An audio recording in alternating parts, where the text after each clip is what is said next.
আমরা শুনি যে ওনার সব মামলা থেকে তিনি অব্যাহতি পেয়েছেন কোনো অভিযোগ টিকে নেই,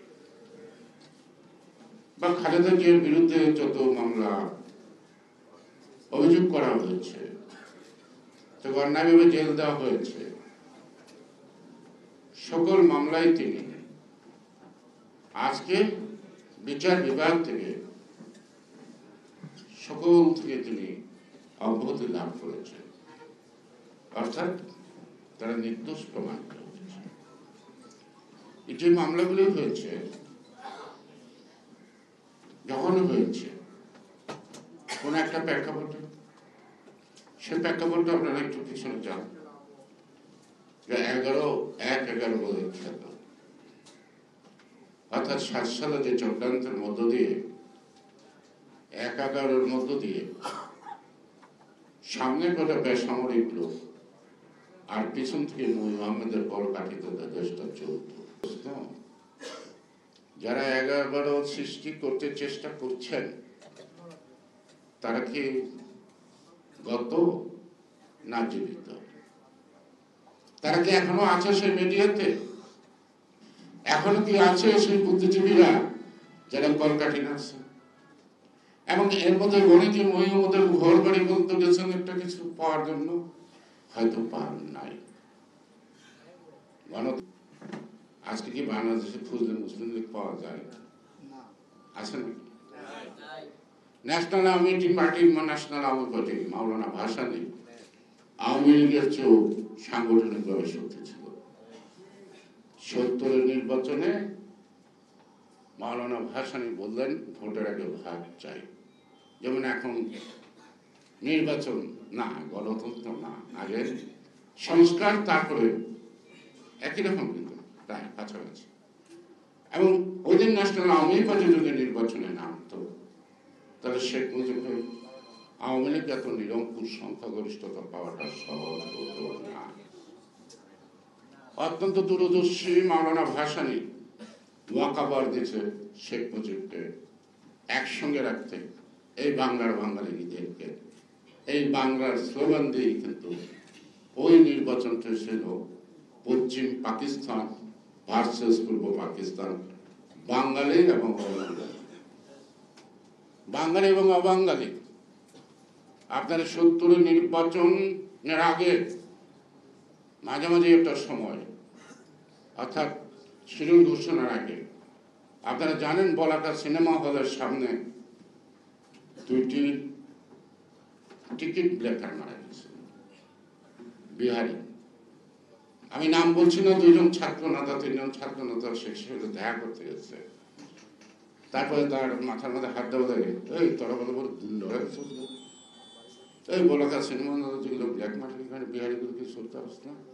আর কি দাদাই বলছে, মিয়া ভাই আনন্দের আর সীমা নাই, এরা 2টা ডেগার কিলা 2টা বেড়া হয়েছে, মনে করেন একটু। এবং সারা দেশে প্রত্যেকটা জায়গায় খালিশপুর, শহীদপুর, ঢাকায় বিহারি বাঙালি একটা রায়ট হয়ে গেল। এই বিহারি বাঙালির রায়ট দিয়ে কিন্তু বাঙালিদেরকে এক করে ফেলল শেখ সাহেব। এইসব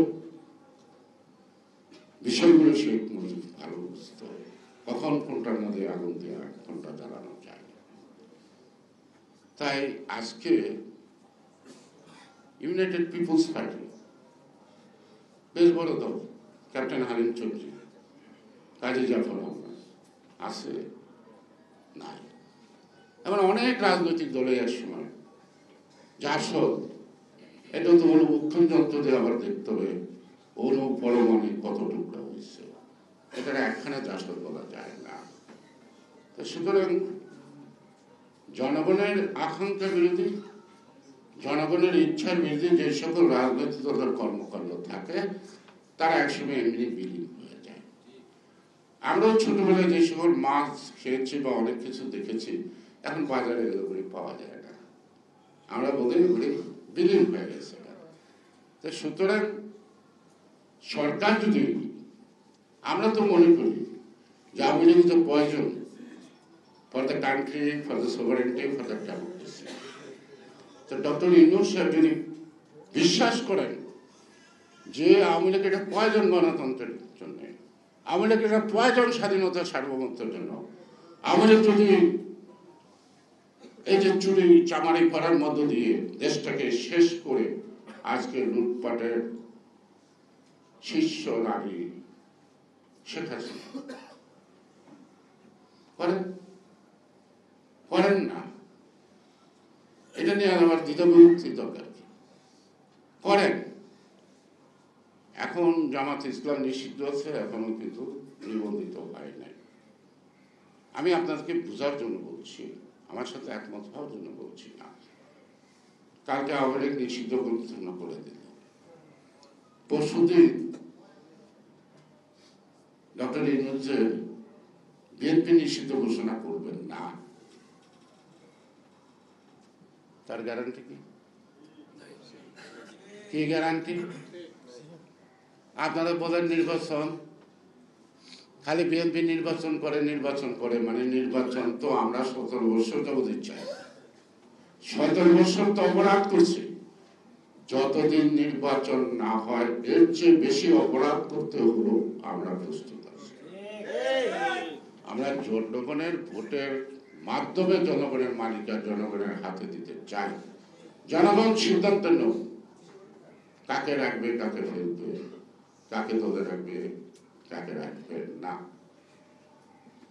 প্রসঙ্গত যেটা আছে, আব্দুল হামিদ সাহেব চলে গেল, উনি লুকিয়ে যাবে কিন্তু। আব্দুল হামিদ লোকটা যেমনই হোক, রাষ্ট্রের 2 বারের প্রেসিডেন্ট। কোন সংস্থা জানে না তিনি ভিসা খাচ্ছেন? কোন সংস্থা জানে না তিনি বিমানের টিকিট কাটছেন? কোন সংস্থা জানে না তার ফ্লাইট কয়টায়? আমরা আজ পর্যন্ত ঢাকার বাইরে বাংলাদেশের বাইরে যেতে পারি না, সব তটস্থ হয়ে যায়। উনি ভিআইপি রুমে গেলেন, আমরা গেলে তো স্যার একটু বসছেন, মানে উপরে যোগাযোগ করে। এখন বিমানবন্দর থেকে যে তিনি এখান থেকে ইমিগ্রেশন ক্রস করলেন without the consent of the government, I don't believe যে সে ঢাকা ত্যাগ করতে পারছে। আর সরকারের মধ্যে তো অনেক ধরনের সরকার আছে। আমি আবিষ্কার করছি 3 রকমের সরকার। একটা ডক্টর ইউনূসের সরকার, আর একটা হলো ছাত্রদের সরকার, সরকারের মধ্যে প্রতিনিধি আছে। আর একটা সরকার আছে অজ্ঞাত, তাদেরও কিছু ক্ষমতা আছে, যেটা আপনার স্টেক হোল্ডার প্রধান রাজনীতিতে। অর্থাৎ একটা রাজনৈতিক দলের ক্ষমতা আসা, সরকারে থাকা, অথবা সরকার থেকে বিতাড়িত করার জন্য বেশি স্টেক হোল্ডাররা যখন তারা ইকুয়েশন এক না হয় ততক্ষণ পর্যন্ত সরকার করেন, ততক্ষণ পর্যন্ত একটা সরকার আসে না। তাহলে সব স্টেক হোল্ডারই তো কম বেশি আছে না? আন্তর্জাতিক পরিমণ্ডলে পাকিস্তান ভারত যুদ্ধ চলছে, আমাদের কি কোনো উৎকণ্ঠা উদ্বেগ নাই? আমরা কেন কোনো কথা বলছি না? কেন বলছি না?